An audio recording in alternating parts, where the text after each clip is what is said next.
And being a realtor, we believe that's one of the issues to recovery in New Orleans, is driving the housing recovery first, because that's where we have 54,000 blighted properties in the city of New Orleans. It's an estimated number, give or take probably a few thousand.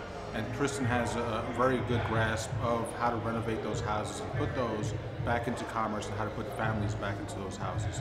So I know through the organizations that she's participated in and the organizations with which she's led, she's put coalitions together to make these things happen. And I do understand that New Orleans is based on tourism and everything, but our problem that we're facing now is that when the tourist dollars shrink, we don't have industry to pick up that slack after the oil boom busted. So I believe that she's interested in the old proverb that you teach a person how to fish is much better than giving them a fish. So that's where I think that if she gets in position, she's going to be more wanting people to do for themselves, which is how you empower a person. Hi, thank you all so much for coming out here. I see some wonderful people that have been out there doing all the heavy lifting in the field for this campaign. It's been a very exciting process. I think you can see the wonderful coalitions that we've been forming throughout this whole campaign, and it's been very fulfilling on very many levels. To give you all a little background on myself, to start off, I'm daughter of a former federal prosecutor. My mother was a school teacher. I'm actually the second of 8 children.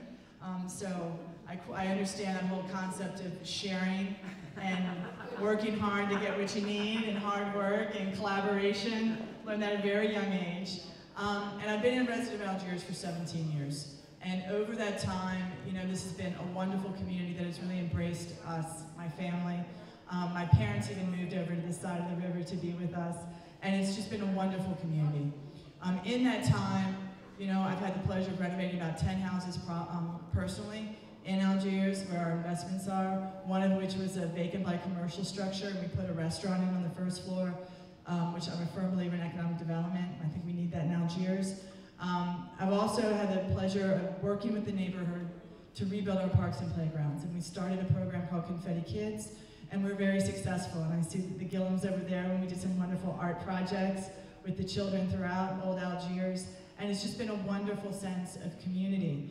And one of the things that have gone through in my life working in service is that way of including the community in all the decision-making processes that we do. From when I was director of Christmas in October, rehabbing houses throughout the city, to, you know, up until 2 months ago, I was the executive director of Rebuilding Together New Orleans, bringing our people home from all over the country and bringing them back to New Orleans. It's all about neighborhood inclusion and in making sure that we are properly represented. And that's one of the reasons why I'm running for this office, is that I think all of us around this room know that over the past 4 years, the recovery has been led by neighborhood groups, by our faith-based organizations, through civic engagement, through our nonprofits, and through our private businesses, but we do not have a voice in City Council at City Hall. And I think we need somebody that embraces those principles in order to get the job done. I've literally, over the past 4 years, raised millions of dollars in the private sector to bring people back. I've leveraged that with public funding, community development block grants, to get the job done. When we go out and we talk and we hear politicians talking about public-private partnerships, I'm the only one that's actually done public-private partnerships. When we talk about rebuilding housing and taking care of blight, which Algiers has a tremendous amount of blight, I'm the only one that has actually strategically alleviated blight in communities across New Orleans. And so I really feel that it's time that we have somebody that understands how to rebuild our parks and playgrounds, how to make a better quality of life for all of us, especially in Algiers, how to bring economic development at a very basic community level, how to ensure that Algiers is properly represented at City Council. And we need somebody that is going to be proactive and aggressive, you know, with a smile, but we need somebody that can be tenacious and go out and say, this is what our community wants. And what I pledge to you is that I will always have everybody at the table.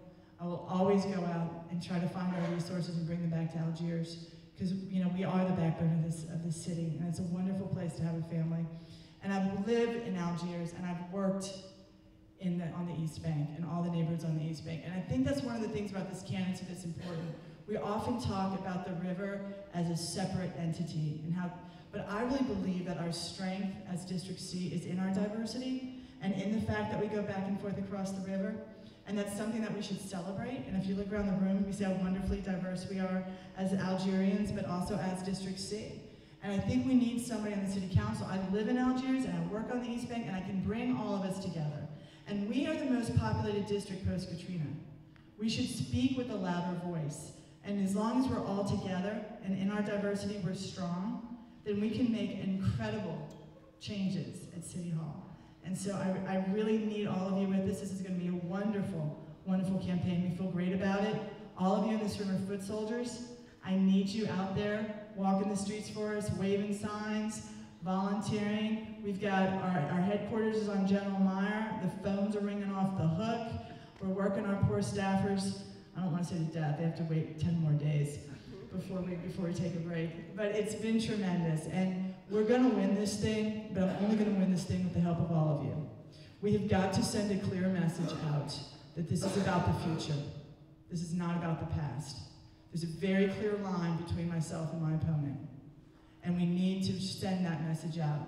We are for reform, we're for good government, and we're for moving our children. We want all of our children to stay here, and I can speak to those issues.